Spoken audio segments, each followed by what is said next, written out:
Hello guys, প্রথমে আমি তোমাদের কাছে ক্ষমা চেয়ে নিচ্ছি আমি পা দেখাচ্ছি বলে। দেখো কী জোর পড়ে গেছি সন্ধে দিতে গিয়ে, আমার বরকে বাঁচাতে গিয়ে আমার এরকম হলো। আমার বর ঘুমোচ্ছিল, সন্ধে যেই দিয়েছি আর লাফ দিয়ে উঠেছি। আমি ভেবেছিলাম না আমার বর পড়ে গেছে।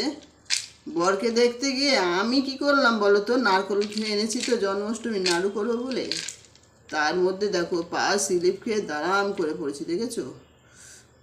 এই দেখো, এই পানি আমাকে এখন সব করতে হবে। একে বা পাটার দেখো এই পাটার আবার শিরা আমার টান পড়ে, বসতে পারি না, উঠতে পারি না, খুব কষ্ট হয়। তারপরে আবার এই পাটা জখম হলো। এই পানি আমি বাজার হাট করে ঘরে এলাম, দিয়ে এখন একটু বরফ দিচ্ছি, দেখেছো? দেখেছো এটি বাবারই জ্বালা করে বরফ দিন, দেখেছো বন্ধু? তোমরা বলো আমি একা হাতে কোন দিকে সামলাবো?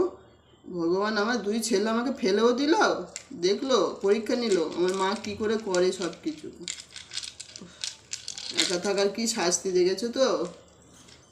আমি তোমাদের সঙ্গে সব শেয়ার করি, করে একটু নিজেকে হালকা মনে হয় যে আমার বন্ধুরা তো জানলো আমার এরকম হয়েছে, দেখেছো? এই খুঁড়িয়ে খুঁড়িয়ে গিয়ে আমি সব করে এলাম গো, একটা রিক্সাও পেলাম না গো আসবো বলে।